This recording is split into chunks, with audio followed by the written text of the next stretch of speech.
so distinguished. My name is Shyam Mehra. I am from the Indian Police Service, since retired, but not as yet truly tired. I have been associated with Security Watch India for some time, in fact right from its inception, and I was Secretary Security to the Government of India before I retired.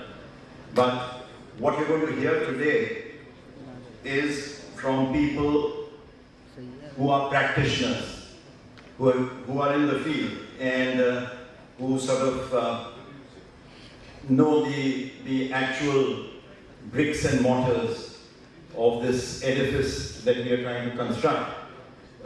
Whereas I will try and present a more of a theoretical touch, a more conceptual, I would say, rather than theoretical, and just add a few things to a lot that has already been said.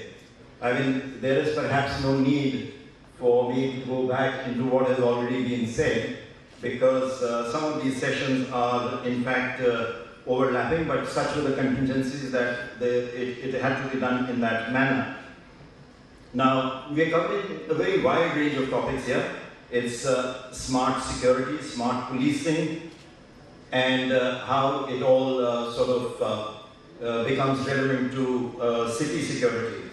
Well, cities are undoubtedly the cradles of modern civilization.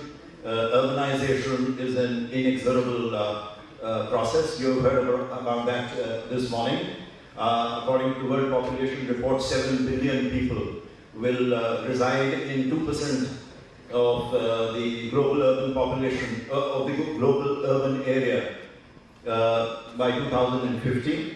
And we in India happen to have the largest urban population, and we are going to be one of the leaders in urbanization. So whether we construct ghettos or cities that are not so perfect, that are imperfect aggregations, which have come about because of people coming, aggregating the two cities to seek employment and so on and so forth, we still have to deal with the problems of cities. The other factor that we have to take into consideration is that metros in the West, and we are going to follow suit, being an IT power ourselves, are going to become incrementally smarter, more networked, more digitized. And there will be a greater recourse to communication and information technology as we go along. And this, in fact, communication and information technology and smartness will become a method, in fact a driver for dealing with those massive demographic inflows into such tight areas, in organizing the sustainable administrations, sustainable economies. You have to have people disaggregated who don't have to physically converge into areas to be able to get things done. And that is going to be the sine qua non of organization of governance in the future. So perhaps slowly, but we will inevitably also move towards that. And as we become more networked, more digitized, more wired, we'll become more vulnerable. And all the threats that have been talked about are very much there. I think the foremost threats are going to be natural threats, weather-related, severe weather-related disasters, and of course, man-made threats as well, as we saw in the World Trade Centers. So that is terrorism. I'm just skipping over all this. And we have to prepare to meet these challenges. And in my way of looking at it, what we require is a threat management matrix, which is much wider than what the police or the security forces alone can provide, although they will always remain very, very fundamental to the provision of safety and security. But a wide-ranging risk matrix which encompasses measures related to security, measures related to safety, measures related to resilience of our institutions, their ability to bounce back, just as in the case of the Twin Towers after they were hit, and the two main banking institutions there were almost razed to the ground, they were able to fall back on redundant communication systems that they had created in the past and carry on communications and infuse some kind of confidence in global markets. So that is the way the USA was able to resuscitate itself. So it's not going to be security alone. It has to be resilience, the ability to bounce back after an incident has occurred, because incidents are definitely going to take place. You can prevent 99 out of 100, or maybe one incident in a million or in 1,000 may happen, and it's going to be very severe. When it does happen, if it happens on the scales that we have seen in the past, it's going to be very severe. So we have to have a risk matrix which is extremely wide. But smart policing and smart security will remain at the core. And enforcement of law and order, as we just talked about in the morning, is absolutely the bedrock of modern societies. I think that is where we have a problem in India. We have all the laws, but it is this equitable, equitous enforcement which is the fundamental issue. Equality before the law and equal enforcement of the law. And quick justice. We have been adapting ourselves or importing the smart ingredients of policing. And in the morning, the additional secretary in charge of police modernization talked about it. The ingredients are the better equipping of our police forces in all respects, both central forces and state forces, megacity policing, restructuring of our intelligence frameworks. He did talk about the other things. He didn't talk so much about this. This is the creation of the MAC, as you know, the aggregating unit for intelligence located in the Intelligence Bureau, the SMACs, which are state level units, the strengthening of state special branches, and so on and so forth, and providing the databases which need to be analyzed. Providing those databases which are both criminal and terrorist intelligence supported. And these are the NAT-GRID, the CCTNS, the IVFRDS, the immigration, visa, foreigners, registration and tracking systems, and so on and so forth. There are a lot. But the real issue is, how quickly are we able to bring these things to fruition? The NAT-GRID is being talked about for so long. Now the first phase has gone into completion sometime in 2016. We need to have these platforms ready and very quickly without slippages. But unfortunately we have these slippages. Then we have created structures for improved investigation.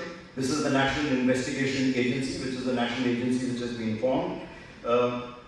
We have created 4 hubs of the NSG as force multipliers for terrorist attacks and intervention and interdiction of such terrorist actions.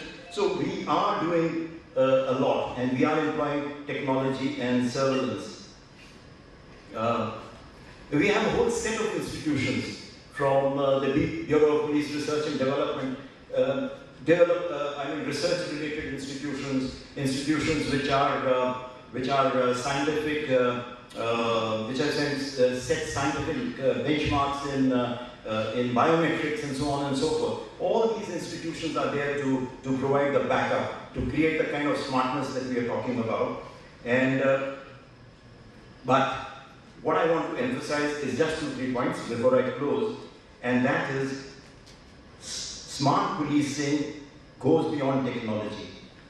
It's building useful and critical relationships based on trust.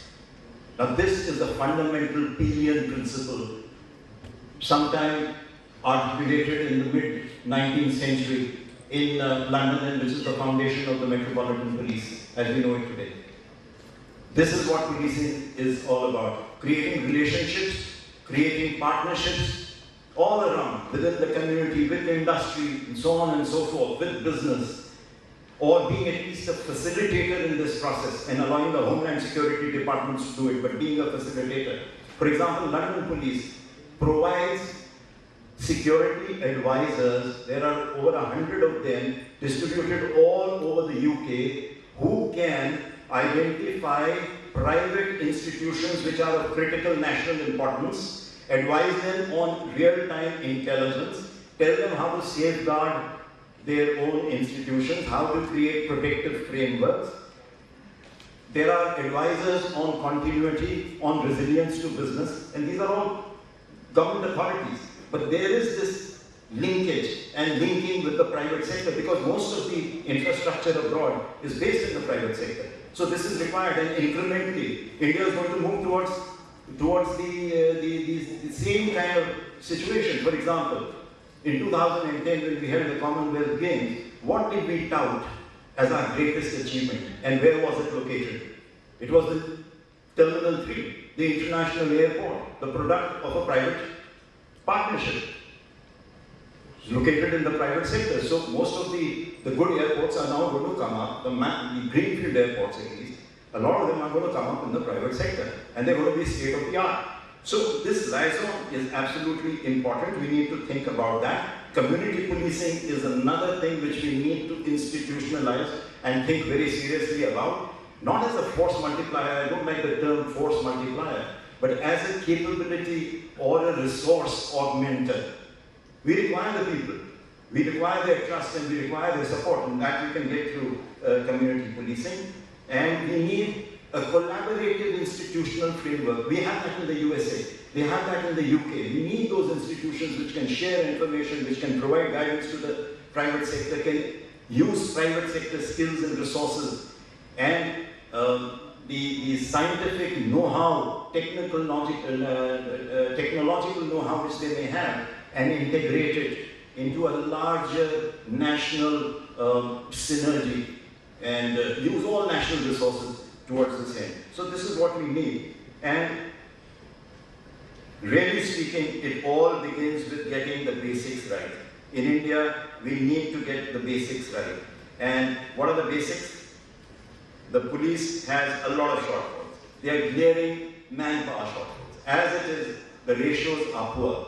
The police to people's ratio are poor. Over and above that, a couple of years back, in a force of around 2.5 to 2.8 million all over the country, we have nearly a million vacancies. I don't know what are the figures today. So this is one issue that needs to be bridged, and it was being done. Then I'm saying that we need to go back to the basics. Then the separation of law and order from investigation, so that investigation becomes much more scientific. Winning public trust, as I talked about, relationship with the people, that is absolutely fundamental. The principle is that the police does not derive its sovereign power from the state. It derives it from the trust of the people. So therefore, it is responsible to the people. Police are merely people, an ordinary citizen who's taken the full-time job of an ordinary citizen, therefore wears a uniform. So that is the kind of concepts there were. I think we need to look at these concepts. We can't translate them 100% or in toto into our own environment, but we need to look at all these concepts and see what best we can do. And in view of the paucity of time, I'll just make one last point, or two last points. One is, nobody has talked about that in major metropolitan areas, if a new kind of terrorist attack does take place, which I call the Mumbai Plus template, which has been perfected in the battlefields of Afghanistan, and the ISIS is using it in Iraq and Syria, trained, it is suspected, by the Taliban. That does not prevent it from happening in India.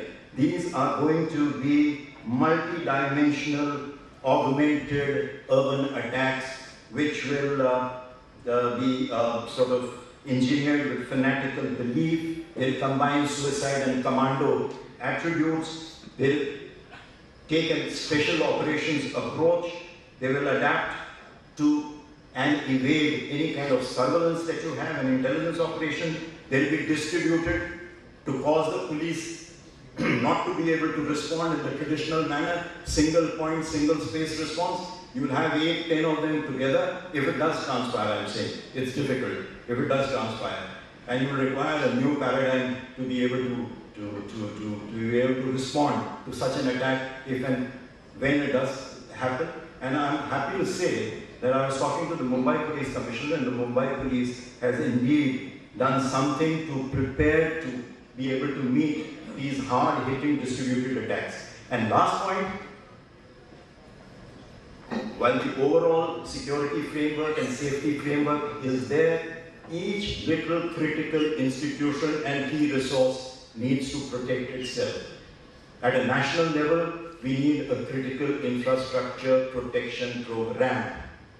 In fact, developed countries not only have a national program for the protection of their critical infrastructure, whether in the public domain or in the private domain, the USA spends over $55 billion in its global critical infrastructure security program, a global program to secure its supply lines and back-end operations, particularly in energy.